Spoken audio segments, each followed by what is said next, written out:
Welcome to That Davis Show. I am your host, Kenneth Davis. Follow me at That's Davis. Follow the executive producer of the show, Ryan Bukoveski, at Ryan B. Ski and Ryan B. Ski 1 on Instagram. We got nothing but football for you today, and I know you love that. All right, we're going to go off. Oh, baby. We're going to finish up our previews with the preview of the AFC South and the AFC North, the NFC South and the NFC North. In particular, of course, the NFC North meaning something near and dear to Ryan and my heart with our beloved Bears going into this season and thinking about what the hell is going to take place here in Chicago. So we got a lot of football to jump into. So let's jump straight into that AFC South with your thoughts, Ryan. What are your thoughts on the AFC South? I think you got two bottom feeders for sure in the Texans and the Jaguars. But I guess if you're the Texans, your big thing is when do we trade Deshaun Watson? Maybe that's the big thing that they're looking forward to, figure out kind of the direction that their franchise is going to go in terms of a rebuild moving forward in the future, because they got pretty nothing after Bill O'Brien did his work there as general manager, giving away draft picks, giving away players. So I expect the Texans to be down for some time.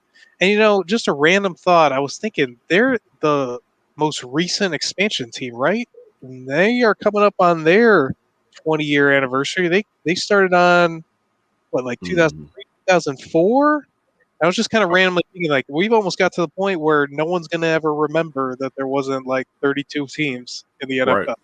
Right, definitely. I mean, I remember the expansion draft.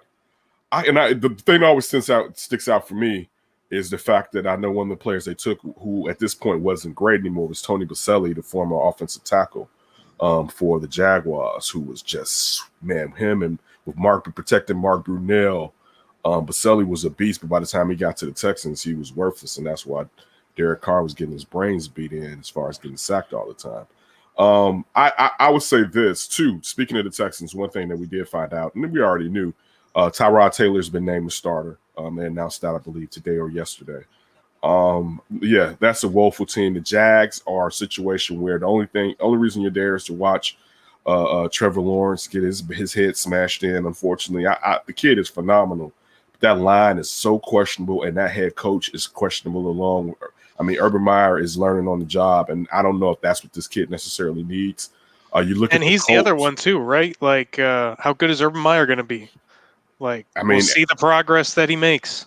As of right now, I would say not that good, because he came into the NFL thinking that he could run it like a college team. And instead of trying to come into the NFL and learn how to do it properly, the way that most coaches in the NFL do it. Right now, just look at the issue with the strength and conditioning coach, then bringing Tebow out of retirement for no reason. Just stuff that stepped in with the COVID thing. Right, stuff you didn't need. You don't need these distractions from your coach, especially a coach who's trying to get his feet wet on another level of football. So that was just ridiculous. Then you look at the Colts, who, they have everything but a quarterback, and the question is how healthy will Carson Wentz? How soon can Carson Wentz get healthy? But also, what are you going to get out of him?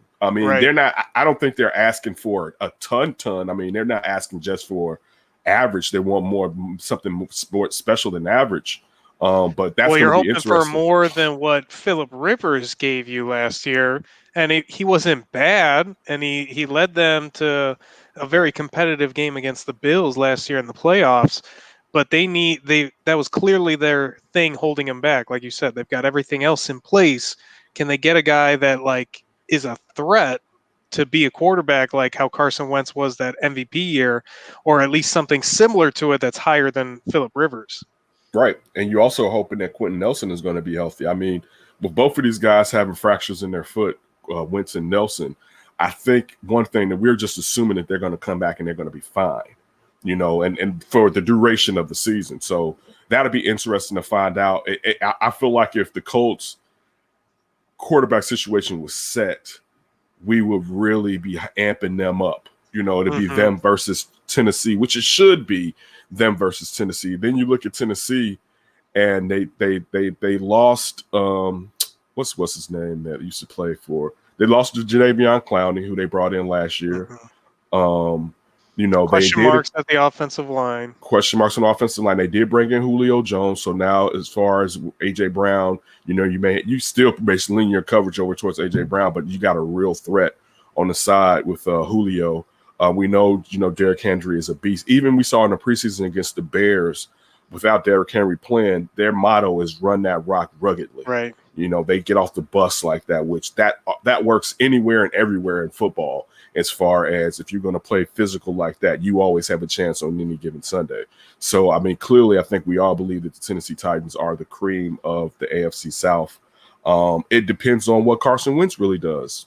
That's really what it. If Carson Wentz is a stud, they can dethrone the Titans. You know what I'm saying? They can dethrone because they have a better defense than the Titans do. We know they have a better offensive line than the Titans. So if Carson Wentz can be 85% of what he was that year that he was about to win that MVP before blowing out his ACL in the week 13, if he can be 85% of that, man, the Titans may have some trouble on their ass, to say the least. Yeah, I agree with you. I guess for the Titans, if you want to see the opposite of the Carson Wentz, is can that defense kind of match the output that their offense gives them? And it's not that their offense is just amazing world beaters, but, you know, it's a formidable group, especially when you get Derrick Henry really rolling. And by the fourth quarter, that offense really opens up. They get some big plays downfield, and they control the clock with running the football with Derrick Henry. But their defense just can't rush the passer. They've done some good things in the secondary, but they've turned it over with a lot of new young guys instead of those experienced veterans that they had before. So who knows what you're going to get kind of in that scenario. If Mike Vrabel can get that defense really rolling, I think that even with a good Carson Wentz, the Titans would still have a shot at winning this division. It would be a really interesting race between those two. But their defense is why I don't love the Titans. I'm going to pick them to win the South, but it's a shaky win because I think Indianapolis, they're not going to go anywhere. And if Carson Wentz is just kind of meh, that's still going to be a team that's going to be tough, whether or not Carson Wentz is at that level. And if he does play at an elite level, a Pro Bowl caliber level, man, I mean, they might be a lot better than just the AFC South winners. True. Definitely true. I mean, I guess the question would be if Carson Wentz, depending on how well Carson Wentz plays, could they be a rival to a team like the Buffalo Bills? You know what I'm saying? Because I think we look at it being on tiers, and the tier number one is the Kansas City Chiefs, and then it's who's after the Kansas City Chiefs in the AFC. And I think Buffalo leads that, probably Cleveland too, but Cleveland hasn't proven themselves like Buffalo did last year. Cleveland probably throw Baltimore there too, depending on how I would put Baltimore a little lower because of some of the losses that they've had. You know what I'm saying? Like, also, I mean, you just looked at the situation where the receivers, Boykins, Rashad Bateman, thank you. The kid out of Minnesota being hurt with the groin injury. Like, I remember seeing when he hurt himself in practice and him going down. I mean, those are some things that, yeah, you could try to come back from, but those are nagging injuries that you may roar its head again throughout the season. So, also, some of the losses on offensive line, you got to thank Orlando Brown Jr. Being gone. I know they brought in Villanueva I guess right now we can switch over to the AFC North. I guess right now they brought in Villanueva from the Pittsburgh Steelers, but I mean he wasn't that with Pittsburgh anymore. You know what I'm saying? He's straight, but it's not like you replaced an All-Pro with an All-Pro. So that's just it kind of reminds me of the Bears a little bit, but at least that they got a guy from left tackle shifting to right. Maybe that'll be a little bit easier for him. But I just had to get the parallel with the Bears in there because, of course, I'm thinking like, oh, okay, we got a problem at left tackle. Let's get a right tackle that's never played there before and shove him out left. Bring in John Tate. But yeah. So I'll say this going off into the AFC, of course. AFC North. The Bengals are basically the bottom of the barrel, and they should redshirt Joe Burrow before they get him hurt. You look at, and again, it's a small sample size, but Chase out of LSU has been dropping everything. All right, it's like all right. You know, he's been dropping everything. Trying to get out of Cincinnati right away, real quick, as fast as I can get out of here. Faster than my 40 time. Pittsburgh has been Roethlisberger and no offensive line. and Ben Roethlisberger is now like a poor man's Kurt Warner when it's all off of getting it out early. It's like I got to get rid of this I got to throw the ball away before the defense can figure out which way I'm going with it, because if I hold it on to it and they know where I'm going, my arm is too weak to get the ball where I necessarily want it to go, with the defense already necessarily facing me or necessarily knowing where the receiver is about to go to try to receive this ball. So I feel sorry, because I think we all kind of love Pittsburgh. I feel sorry because this is kind of one of those situations when you go so deep with the quarterback. It's kind of what happened with, and it's worse, it's kind of what happened with the Patriots and Tom Brady, where the cap had gotten to the point where they had to basically suck to be able to get back into using some of that cap space again. You know what I'm saying? Some of the players that they had given all that cap space to, and that's why Tom Brady basically left. And Ben Roethlisberger is basically still there. So, I mean, I know, you know what I'm saying, when you look at, they definitely brought in a running back, but you got to have an offensive line to open up holes for that running back. The cream of this division is clearly going to be the Cleveland, Baltimore. I want to go with Cleveland over Baltimore. I really do. Baker Mayfield and his small sample size in the preseason look really good. I just feel like Baltimore puts too much on Lamar Jackson.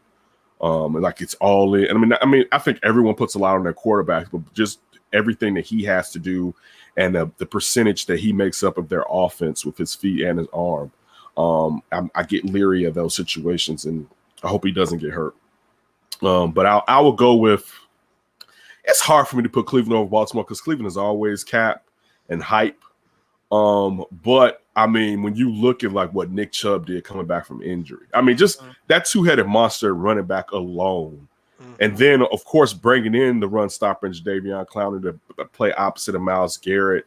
You got Ward back healthy. They brought in the kid from Northwestern to play opposite him and Newsom. I mean, they just too stacked for me to say they're not going to win a division. You know what I'm saying? Like they should win this. Stefanski knows what he's doing. They should win this division with everything that they have. You know what I'm saying? So I'm gonna go Cleveland, Baltimore, the Steelers, and then the lowly Bengals. As far as my prediction for the AFC North. Yeah, not too dissimilar. I'm gonna have the Bengals at the bottom. Just too early in the rebuild for them to even kind of contend or at all be much of a threat, even though I still really like Joe Burrow. Just hope he survives these next couple of years while they try to get him an offensive line. Yeah, I like Pittsburgh to finish third. I mean, if Big Ben, you tell me that you can get a season out of him from like 4 or 5 years ago, they have an outside shot to win the division. But I don't think that's going to happen. Yeah, it's slim as hell.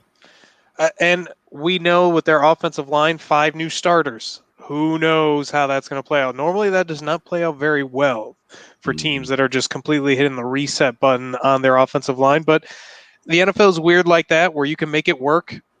You know, with Mike Tomlin and his coaching staff, maybe they have some, recipe for success that then get 5 guys going. And if they can get that offensive line going, I think the defense, there's enough there that they can be pretty formidable. But I'm just not buying into the offense really being that much of a threat. And I don't think the defense is going to be so great that it's going to carry them. And I don't even know if they're the best defense in their own division. I think Cleveland might be the best defense in the AFC North, just with all their star power. I mean, especially you're expecting Myles Garrett to have just a crazy breakout season. Same with Denzel Ward, some of the guys you mentioned. I think that they're very close. So I like Pittsburgh at 3. I've been going back and forth on runner-up and who's going to win it. I'm going to just go with Baltimore to win it. I like everything about them, but I like what you said as well. They put a lot of pressure on Lamar Jackson to do everything for them offensively. They need to become more of a fluid and like lethal and potent offense. And it's not that they haven't been. It just seems like besides his MVP season, it's really been hit or miss with that Ravens offense. And they go through stretches of really good play, and it happens to work out towards the end of the season is usually when they're playing their best ball. but they really, need to have like an ironed out offensive system in my mind where it just highlights Lamar Jackson and it gets him enough big plays offensively and doesn't put as much pressure on their defense to win. But it's been tough because Cleveland, I'm with you. Like, I think Cleveland's all that hype train, and I think a little bit last year they snuck up on people. They're not going to sneak up on anybody this year. Everybody's expecting the best from Cleveland. I still worry about some of those personalities on that team. If it's just like, hey, a couple bad weeks happen out, maybe Baker Mayfield struggles. Does Odell cause big scenes, and does that cause any divisiveness? But overall, I think Cleveland's going to be really good, and they're just going to be right at Baltimore's heels. And certainly I think that they can win the division. They got talent. You can't deny it. Like you said, they've got a lot of talent on that team.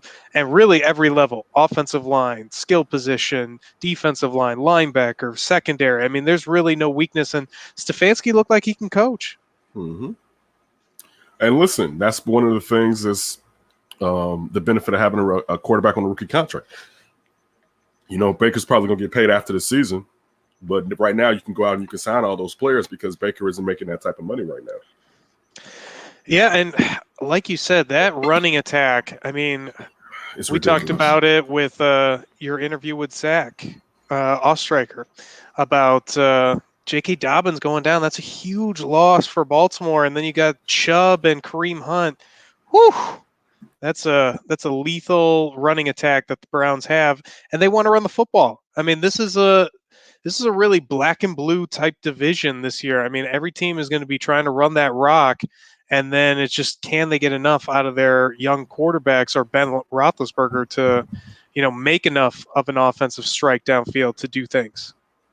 Kevin Ostreicher, you mean? Kevin, sorry. Yeah, just so we make sure we get it right. All right. Switching off to the NFC South, Tampa Bay, and Tampa Bay. Look, Tampa Bay's loaded. All right, they brought back all 22 starters. They're going to be dangerous. They got Tom Brady as their quarterback. Their receiver unit is crazy. Their running back unit is crazy. Their defensive line and front seven is crazy. Their defensive backs are a year older in the game. Tampa's stupid. You know what I'm saying? Like, if this is a team that, if we was playing Madden, it's almost to the point you can't even use Tampa. Listen, if Tom Brady could run, you couldn't even use Tampa. It'd be like, nah, dog, stop. You know what I'm saying? That's not even fair, right? I mean, that's basically how loaded Tampa is on both sides of the ball, and acquiescing and giving everything as he deserves, Tom Brady deserves, putting that franchise on his back. The Saints made the. I'll say this. Anything with Jameis? Yeah, well, listen, Googly Eyes is going to have a nice year, all right? Because he's going to be able to throw it in places that Drew Brees hasn't been able to throw it for 3 to 4 years now. A part of the playbook they haven't been able to use is open. To me, Taysom Hill was never going to be the starter. And I still wonder, I know partially Taysom Hill had been there, so he gets the first crack at starting, especially how Sean Payton had hyped him up as far as what happened last year when Drew Brees got hurt, and the year before when Teddy Bridgewater was there and he was the starter.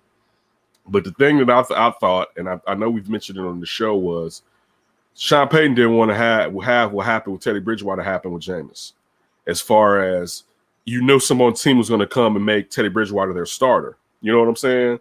So why even set up Jameis to where if Jameis wanted to stay, you were going to have to pay Jameis more money to keep him. So I believe he kept Jameis really off the field so that he could get here with Jameis without any other teams trying to snag Jameis away because they hadn't seen Jameis put it together. You know what I'm saying? And gave Sean Payton the whole season to practice for Jameis to see what Drew Brees is doing, to talk to Drew Brees and to figure out how to become more of a check down guy instead of going for the home run, no risk it, no biscuit. Jameis is still going to turn over the ball sometimes. You know what I'm saying? It just shouldn't be as crazy. He actually, I think he never threw over 20 interceptions before the 30 interceptions. I think he had it was 14 and 13 or something the years prior to that, or something around there. So if he can keep his turnovers to maybe around 10 picks, if not lower than that, that's going to be a fantastic year. You see the connection that he has with the young receiver Forget the kid's name. That I was watching that game when Jameis threw the touchdown to him in the end zone, and I didn't think he caught it. Right? I'm like, oh, okay. And then I'm like, I saw they threw the flags. I'm like, wait, he caught that? Jameis and Sean Payton should be dangerous together. I don't know if it can be a supreme team or just really, really good. And so I'm saying I don't know for the long haul how long Jameis may be there. But if Jameis, I mean, he's still young enough. He still has a cannon on his arm. He looks like he's in good shape. He's still an idiot. Got a great offensive genius behind him. Great offensive genius trying to prove something. Also, Sean Payton wants to prove that, I can do it with Drew Brees or without Drew Brees. So I feel like they should be the runner-up. I think Atlanta definitely should be the third team here. Atlanta's caught between a rock and a hard place with their decision not to turn over this roster and to hold on to Matt Ryan and not draft a quarterback. But you got Kyle Pitts there. You have Calvin Ridley. So that passing game should still be good. It's just going to be interesting to see what Arthur does as the head coach coming over from Tennessee as the offensive coordinator. But I don't expect a lot from Atlanta. This is the NFC South, which before like the last couple of years, was a different team won the division. Remember, it used to be for years, it was always a different team who won a division. We know that's not going to be this year. It's going to be Tampa Bay. Right. Carolina, they're moving in a positive direction, but there's nothing special about them. I don't know if Sam Darnold's the answer, and I'll be interested to watch this year and to see. He'll have Christian McCaffrey behind him, so that should definitely be easy for him. He's reconnected with Robbie Anderson, so it'll be interesting to see how that goes. But I don't expect that much out of Carolina. This division is kind of like ho-hum compared to how it was 5 or 6 years ago. It's all Tampa. I know last year that the Saints won this division, so actually will be a different team if when Tampa wins this division.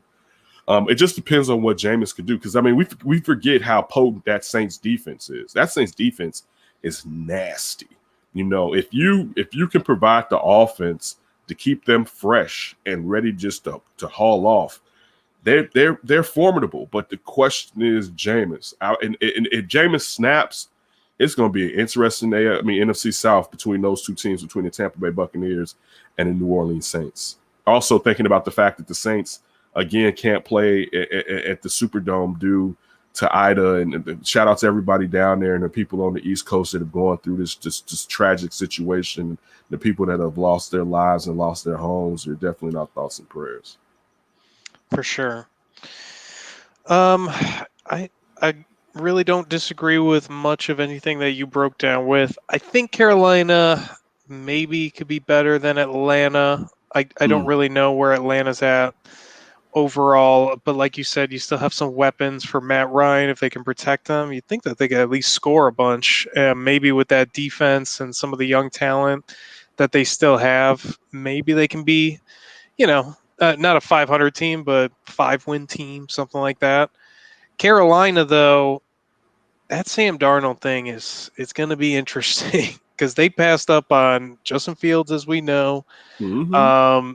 Jones.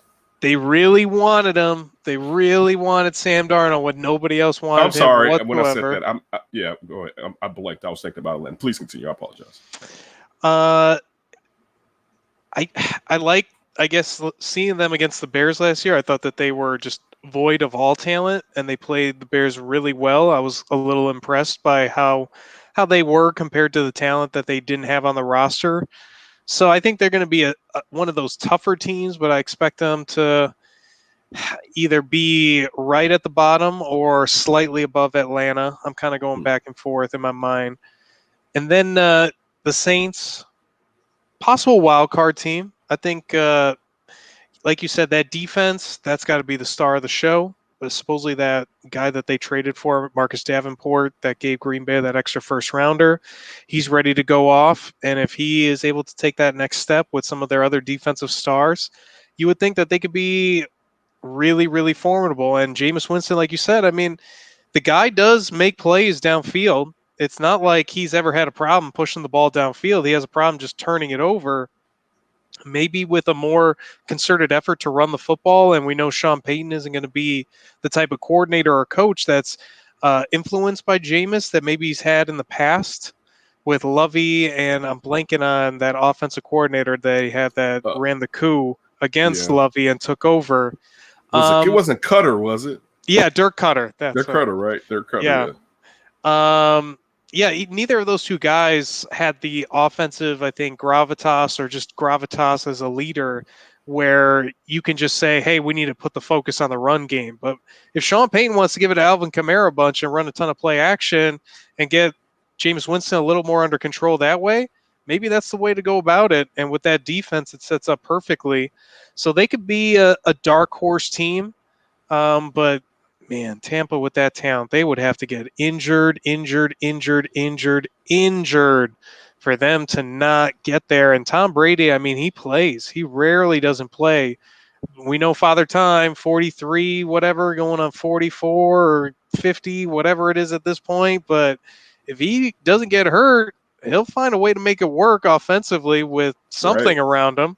Right. And defensively, they got a nice group of guys, and that defensive coordinator that the Bears wanted to steal, man, oh man, I think, Bowles. Yeah, I think no doubt about it that Tampa Bay is going to be the division winner. And I guess side question: do you see this? I know we haven't talked about him yet, but I think we know who we're picking. You see this Green Bay Tampa Bay rematch potential? I don't know as we switch off to the NFC North. My question on that dance card is, do you want to do the South or no? I'm sorry. You're right. Go ahead. My thing is, I love Aaron Rodgers. Right? Yes. But I don't have the vibe from him yet on how the season is going to go, and I mean, I think Aaron Rodgers can be micro enough to focus on the task at hand, while we know that perhaps he's looking at the fact that this may be this is the last dance, as I heard people use that phrase in talking about the Bulls documentary that came out last year. I don't know when it comes to. I think Green Bay's definitely going to win the NFC South North. I don't know who's going to be the runner-up, which I will tell you in a minute. Maybe my heart's going to tell you. But I don't know. I have to see. Because this is the thing. Can Aaron Rodgers have another MVP season? Yes, he can. He's not old. You know what I'm saying? I'm just interested in seeing it. So I don't know that. I mean, the NFC isn't the AFC though, where the AFC has teams. You know what I'm saying? Like, I mean, you have, for instance, we've done every division. We've talked about how we feel about the Rams and the 49ers. The Packers will play the NFC West along with the Bears and everybody in the NFC North. And the rest of the NFC North will play the AFC West too. So looking at it, the AFC North. I'm sorry about that. I think the only threat that the Packers have out of knocking them out of the NFC Championship game are whatever team is going to dominate the NFC West, because we know the NFC East is trash. You hope Green Bay, it's not San Francisco where they just run all over them. Right. So that's what I'm trying to say. As far, I don't know if the Rams. I mean, I think we're still sleeping on what the Rams may have. Yeah. With the real quarterback for McVay. And they played Green Bay tough last year with Jared Goff in the playoffs. With Jared Goff, now you have somebody in there that can get the ball all over the field. You know what I'm saying? And Matthew Stafford. But now sticking to the NFC North, my thoughts. Definitely the Detroit Kitties are going to be last. We all know that. They're going to be pulling people down and biting off kneecaps and falling down again and biting off more kneecaps, as that Coach Campbell has told us. I think. Wear your knee protectors. Wear double. All right, double those up. Basketball, the ones that Patrick Ewing used to wear. Right. All right. I got the Vikings finishing third. Now, this is maybe my heart. I am not going to lie because I'm biased here. I got the Packers finishing third because I prefer the Bears QB situation to the Green Bay Packers quarterback situation. I got the Bears finishing second in the division. They may finish with the record similar to the Vikings, and the Vikings may have the tiebreaker. Let me say that too.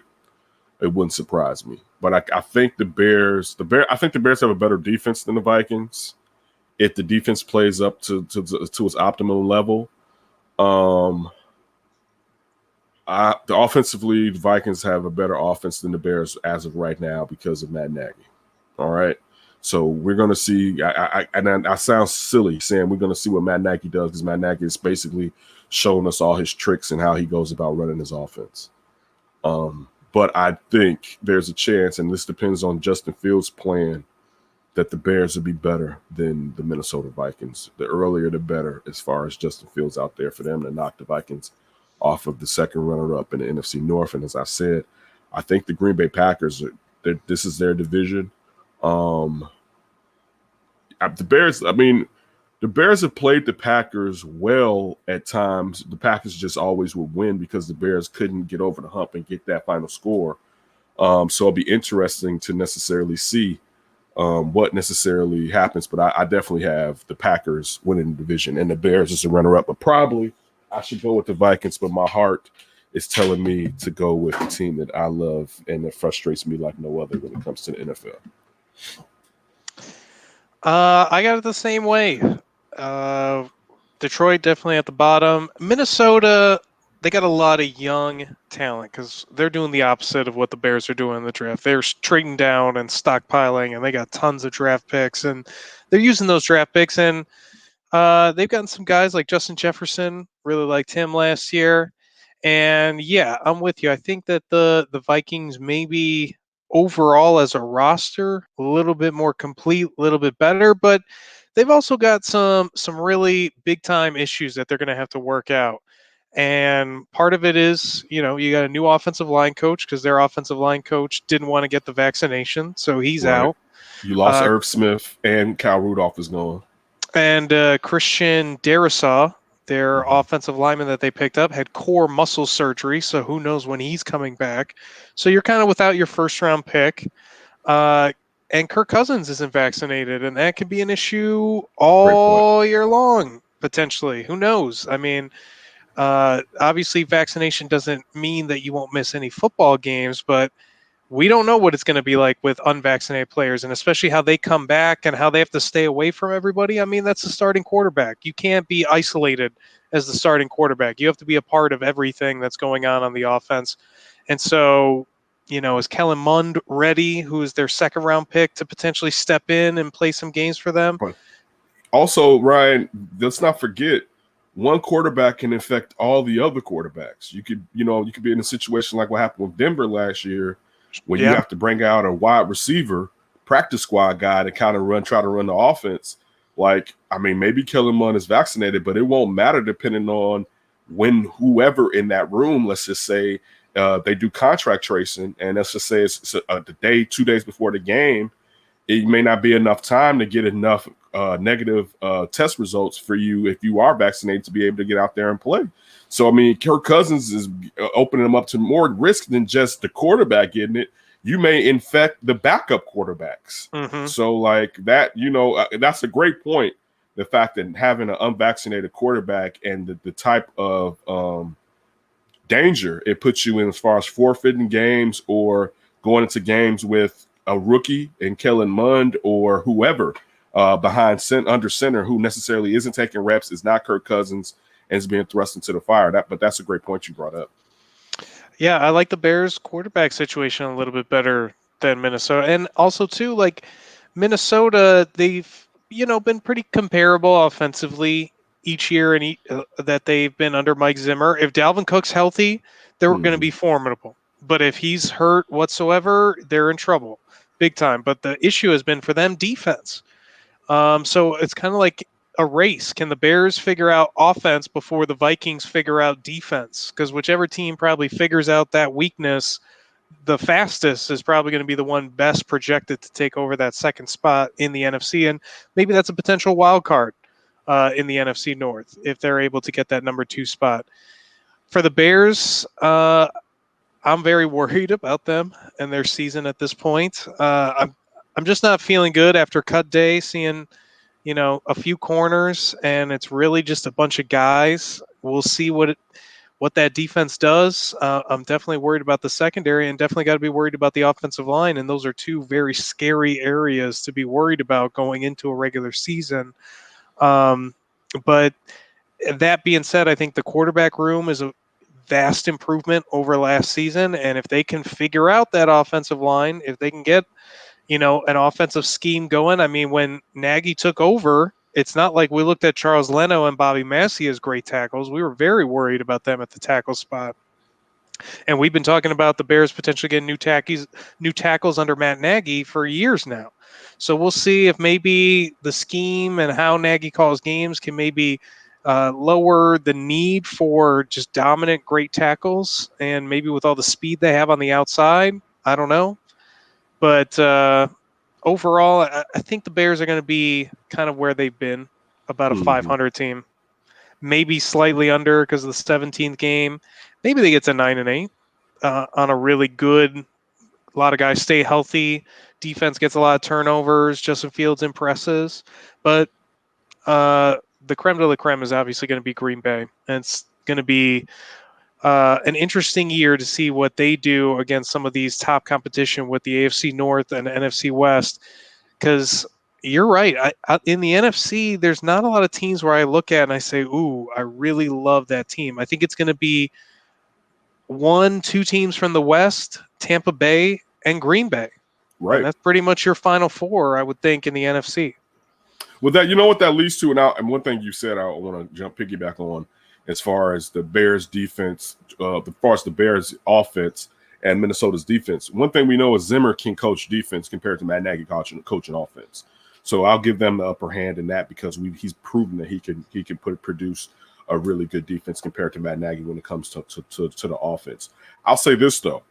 In us saying that it's basically Los Angeles Rams, the 49ers, Green Bay, and Tampa Bay, that also just tells me that another team or two is going to jump up from somewhere that we don't expect. And maybe it's Seattle. Maybe Seattle does something more than we're thinking at this point in time. Maybe. Definitely Seattle. Perhaps a team here in the NFC North. Perhaps if Dan Quinn has the Cowboys defense really better than what it was by switching the scheme up. Then you just look at Dak. How is that shoulder going to even hold up? Like, how long is that body going to hold up right now? I agree. So someone's going to jump out. Some team's going to jump out that we don't expect. Could it be like the Cardinals? Are they a dark horse team? I don't believe in Cliff Kingsbury to that degree. And that's a tough division to be a dark horse in. Right. So it could come from there, but I don't know. If they were in like the NFC South or North, I would look at that team as a total. It could be the Vikings. You know what I'm saying? It could necessarily be the dark horse team is this year because Zimmer. Think about it. Zimmer turned over that defense last year. We'll get rid of the cornerbacks, right? So now trying to get these players kind of caught up in what he's running. It could be. You talked about the addition of Justin Jefferson after trading away Stephon Diggs. Again, they don't have their tight end is questionable now because Kyle Rudolph finally got out of there, and then his replacement Irv Smith is out for the entire season. But it could be the Vikes may be the team that's the dark horse in the NFC that we're necessarily not paying enough attention to. But there's going to be some team or two in the NFC that at the beginning of the year we don't expect is going to have a pretty good record that's going to end this year with a pretty good record since we've only can really look at 4 teams right now are being the teams that we look at as being the cream of the divisions. I guess like conference, I mean. If Fitzmagic can give you a great season, I could see Washington with the talent. No, not with Fitzmagic. I know that's the only way. That's smoke and mirrors. I'm trying to think of like teams that don't have an obvious like Minnesota's good for a dark horse team. I just don't know if there's that many in the NFC. I think there's a lot more in the AFC overall. Yes, Yes, because in the AFC 1, damn near everyone has a quarterback. Right? Like most teams in the AFC, you're better off counting the teams that don't have a quarterback rather than counting the teams that do have quarterbacks. All right. Like it's easier to go that route. So that gives those teams an opportunity to be good every season, basically, compared to some of the teams. We're basically looking at the teams with the quarterbacks in the NFC. I mean, outside of Seattle. You know what I'm saying? We're right. Like, do you look at Jalen Hurts or Daniel Jones as one of those guys that could maybe Daniel do something? Jones. I thought about Jalen Hurts, but still, like, they're in a transitional period. You know what I'm saying? They got some good defensive players if they could get that offense figured out. Right. But if was a fifth. But I did want to say perhaps the Eagles. It may be an NFC East team. Your guy, Gardner Minshew, takes over for Jalen Hurts. In the jorts, he has to play in the jorts. All the rest of the equipment and jorts out there. Right. But, maybe Minshew mania has infected Philadelphia. Listen, I think that Eagles green with jorts under there, that blue jorts, it looks like a nice uni. They love them. They would. Then like, they would run it them out looks of town. like Mark Wahlberg from. But listen, why in Philadelphia are they going to be talking about? He looks like Boston. Because of Invincible, the Wahlberg Eagles movie. I got you. All right. Is there anything else? Any other points you had to get off your chest? How about we'll just get some Super Bowl matchups just to get out. Go ahead, give yours. I still like Kansas City. They're just too hard to bet against with Patrick Mahomes and that defense, and you get some offensive linemen added to the mix. They're about as complete a team as you can get. I just don't really want to go rematch. I mean, come on. The Chiefs are going to get back there 3 times in a row. Tom Brady's going to get there like 12 times, and it's going to be a rematch. Like that doesn't feel right. I'm going to go with I'll go with an outlier. I'll go with the Rams. I was going to say Rams. Oh, you took my team. How about the Rams? Because I was thinking Aaron Donald. Rams. I was thinking Aaron Donald versus Tom Brady. Like if that pocket is smushed from the giddy up, it's like you're not stepping up. You're not climbing this pocket, buddy, because Aaron Donald is right there. I think great Leonard Floyd will pick him up on the outside. I was going to say the Rams too. I'll go Rams Buffalo. Ooh. Patrick Mahomes gets hurt, and Josh Allen carries the Bills to the Super Bowl. I'll go Rams Buffalo for my picks as of right now. I'm with you. I want to say Kansas City. I just got a feeling that I don't even want to say that Patrick Mahomes is going to get hurt. I just think they're going to have an off day. You know what I'm saying, in the playoffs. It only takes one, right? I mean, they've been so perfect. Right. Or they've had off days. They were able to make up for it. You know, you think about the Houston game where you think about the Super Bowl that they won last. Like they had. I mean, he had an off game. They just were able to catch up and run that team down. So I want to say that I want to go. I think Kansas City will be there, but I feel like someone may knock them off in the playoffs. And I want to say perhaps Buffalo versus the Rams. I think the Rams may be able to knock Tom Brady out of the NFC. And you know what? It's a good thing he came to the NFC with everything, all the power that's in the AFC with his slick ass. He got out just in time. Like he was looking around like, jump.